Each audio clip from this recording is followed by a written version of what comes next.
Master horse racing with daily racing fields Formulator, now free for DRF Bets members. Sign up to get the best bonus in racing with a $250 deposit match, plus a $10 free bet and free Formulator past performances. Go to drf.com/bet to play like a pro today.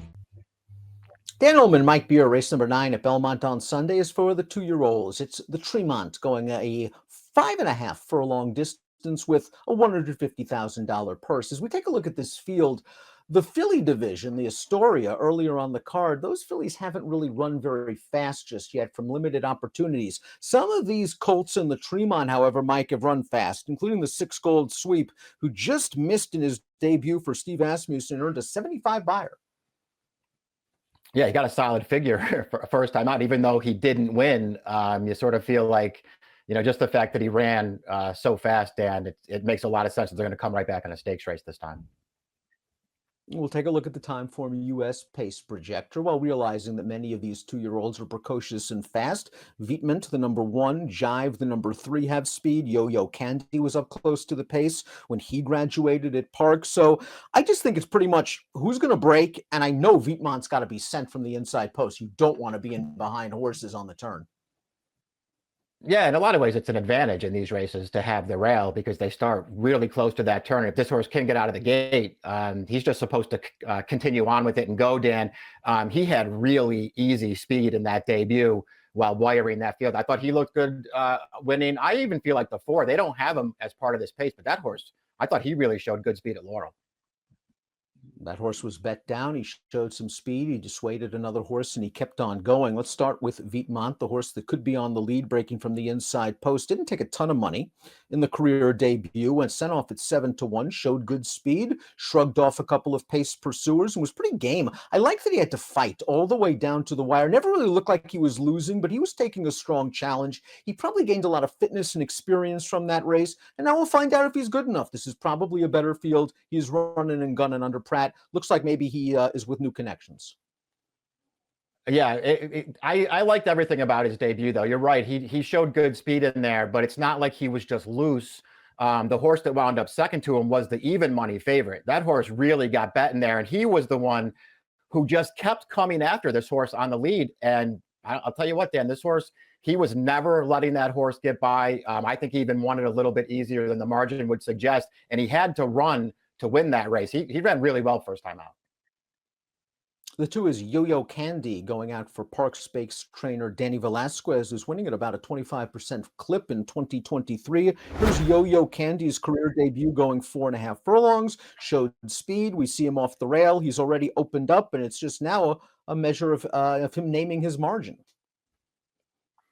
Yeah, I mean, listen, he did some good things in here after not breaking great. He traveled pretty strongly 3 wide around the turn, and now there's just really nobody coming after him here, Dan. He's not going to change leads in the stretch, but the race is already over. He did do some good things in there. I can't say I was blown away with the debut. I think he's going to have to run better than that against this field. Yo-Yo Candy earned a 61 buyer in his debut. The 3 Jive earned a 60 in this race down at Gulfstream Park last month. Another horse that showed pretty easy speed getting up close to the pace. He makes the lead, and I do like that he had to work going 5/8 of a mile. Yeah, probably could have made the lead in here, but he just sort of drifted in at the start. He didn't come out of there fully running, but then he kept up behind. He got to the front. He has to dig in a little bit here, Dan. He can't get away from these horses, but they're never catching him. Pretty good performance, I thought. Up from Laurel is the 4 Jumping Jagger Flash. He was all the rage for his debut. He was bet down to 4-5. He broke well from the inside post. We're going to watch Jumping Jagger Flash. He's confronted by Tokayo, a horse that was bet down for his second lifetime start and underperformed a little bit. But once Jumping Jagger Flash changed leads at the 3/16 pole, he went about his business in nice fashion. I think there's more in the tank. I do too. I like the way he puts this horse away. This horse showed really good speed at the start. That 4 there, who is still a little great. You can see the 4 sort of shifting around, but he brought a strong challenge there at the top of the stretch. This horse just put him away and kept going. The number 5 Ship Cadet is a California bred that sold at public auction in the state of Washington and is now with Kentucky-based trainer Michael Maker. Made his debut on turf at Belmont going 5/8 of a mile, rallied pretty nicely to win from off of the pace. Now they're going to take a shot and run him on the main track. He worked a bullet over the Churchill Downs Training Center on dirt leading up to this race. Yeah, his pedigree's versatile, so that's a good thing for him. They debuted him on turf. Boy, did he look good winning that race, Dan. They were all first-time starters in there, but this horse just settled. He was in no hurry early. He made the move on the turn to get into range, and he won really easily with a strong move. I really liked his debut. I do not mind them switching to dirt for this. And here's the horse they may all have to beat. That's the 6 Gold Sweep. This horse earned at 75 Beyer in his debut for Steve Asmussen, who historically does very well second time out.